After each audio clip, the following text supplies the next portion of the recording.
News 8's Gridiron Kickoff Show, sponsored by Goodwill and Reconnect, changing lives through the power of work. And 104.9 The Horn, Austin's FM Sports Talk. Second down and 9. Looking for the blitz. 3 minutes to go in the quarter. And a deep score on this drive.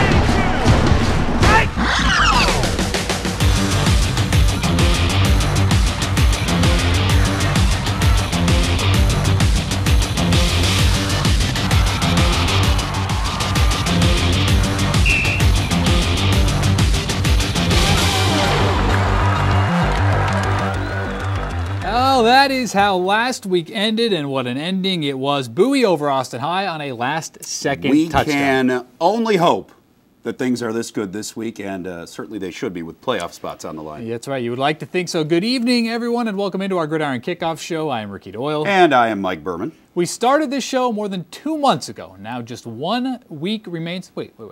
I'm ahead of myself. Now just 2 weeks remain in the regular season. 2 weeks. As you would expect, the fight for playoff positioning has begun. We'll kind of try and help you understand what's at stake this week. And we're going to take you inside the Episcopal. You know what that is? I do know what that is. That's only because I like it. Hendrickson. I know. I better know what it is because I'm going to talk about it later. Hendrickson is among those clinging to playoff hopes. We're going to talk with their head man, Chip Killian. Same district, 16-4A. Bastrop has visions of a district title taking on Elgin tonight, and that is where we find Leslie McCaslin live on the field.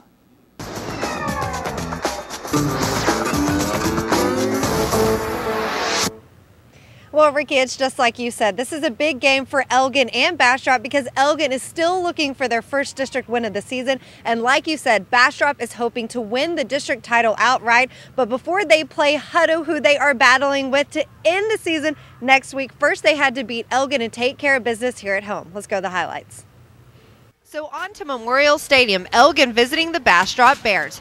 No score until the second quarter. Check out the arm on Josiah Monroe from the 48-yard line. He hits Josh Taylor right in the hands, who's taken out at the 7-yard line. Moments later, Marcus Reed runs it in for the Bears' first touchdown of the game as Bastrop takes a 7-0 lead.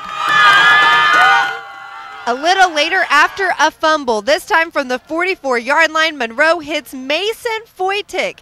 He falls down at the 1-yard line for a 43-yard completion, and moments later, Bastrop runs it in for another touchdown. That made it 14-0 at the half, and there were some very happy little cheerleaders on the Bastrop sideline tonight. Definitely continued because Bastrop went on for a big win. They definitely took care of business.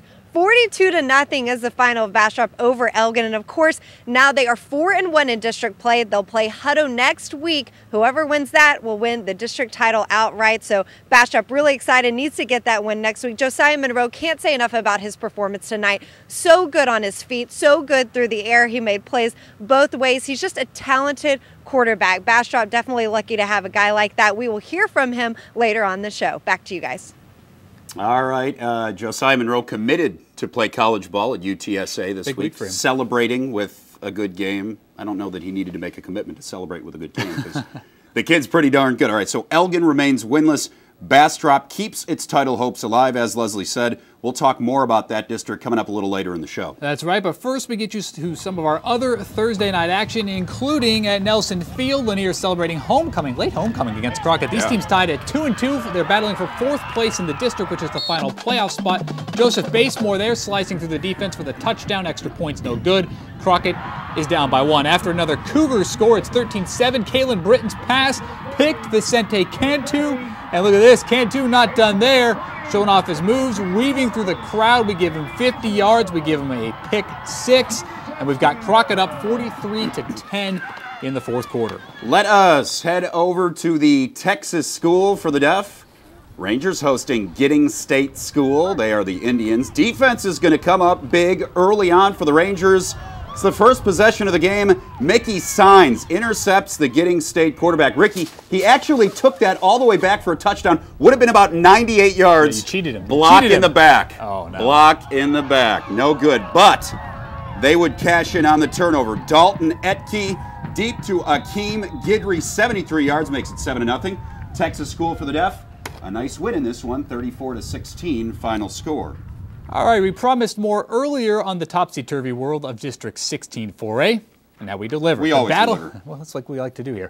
The battle for the top spot is intriguing, and so is the battle for the final playoff spot. The Hendrickson Hawks, they want to stake their claim to it, but it's not going to be easy. Mike caught up with Hawks head coach Chip Killian in our coaches chat. Inside the Hendrickson High School weight room here, this is where it all goes down. This is where Chip Killian's guys get swole. And are they swole? A few of them are, yes, sir. Some of them are, right. Some of them are, yes, sir. You know, this could have been a bad week to talk to you. You had Brian Rudder last week. It's a game you had to win, but you did get the win. Talk about that. Obviously, guys had their backs against the wall and came out and performed. Yeah, we tried to approach it like our first playoff game because it was a, win or be done kind of situation. So that's the way the team attacked it, and that's the way they attacked the team last week. You guys struggled early in the year. Do you feel like you're putting things together at the right time? And I know we're going to talk about this. You'll need some help to make the playoffs, but do you feel like at the right time things are coming together? Well, we like to think so. We've had real roller coaster type environment. We gave some games away that we felt like we should have won, and we hope we learn from those experiences and we can kind of get on a roll right here before the playoffs. What you need to happen is you need Rudder to lose one of its last two, and you of course have to beat Manor coming up tomorrow. Talk about that game against Manor. Obviously, it's another one where you have to have the win, but what do you see when you look at that game? Well, they're they're one of the most athletic teams that we face, and so that's the first thing that we've looked at is how are we going to defend all that athleticism. They're an extremely fast team, so how are we going to attack them with our offense to kind of combat that speed? Okay, and then lastly, what do you think your team's learned throughout the year, maybe that they're applying now? You talked about it being a roller coaster year. Sometimes teams can go south. Sometimes teams can bring them together. It's obviously kept your guys together in some way. What have they learned from that you hope they use now late in the year? Well, probably the biggest thing they've learned, if they'll execute the plan and execute the schemes, that we're going to be fine. If they'll take care of the ball, no turnovers, cut down on the explosive plays on defense, then we're going to win the majority of our games. We would have won a lot of those games that we lost. Okay, no turnovers is definitely a good thing. So he's hoping for no turnovers. Coming up tomorrow against Manor, we'll have highlights of that one plus many more on Gridiron Glory. Yeah, Mike, you're everywhere. Hendrickson here. I have like a teleporter. Yeah, magic. Get places quickly. Magic. All right, well, we spent a lot of time talking about District 16 4A. You know the situation there well now. We're going to walk you through our other districts, 4 playoff spots up for grabs in each district. Get your pens and your papers out. Let's try and walk you through this. Important to note, these are district records we're showing you, not overall records. Here's 15-5A, pretty clear cut. Unless Aikens and Del Valle get something going, Austin High is likely your 4th playoff team. All right, let's go now to 16-5A. This is going to get a little interesting. Top 3 teams are already in. They've all clinched spots, but then it gets tight. Georgetown plays at McNeil this week. Round Rock plays Pflugerville. Those 3 teams all alive for that 4th and final spot. Obviously a must-win for Round Rock and Pflugerville. How about 25-4A, the game of the year coming up? Lake Travis, Cedar Park. They play next week. Vista Ridge holding strong on that 3rd spot there. Marble Falls has to play LT this week. That could be trouble for them. Dripping Springs faces Cedar Park. They really need to pull the upset there to stay alive.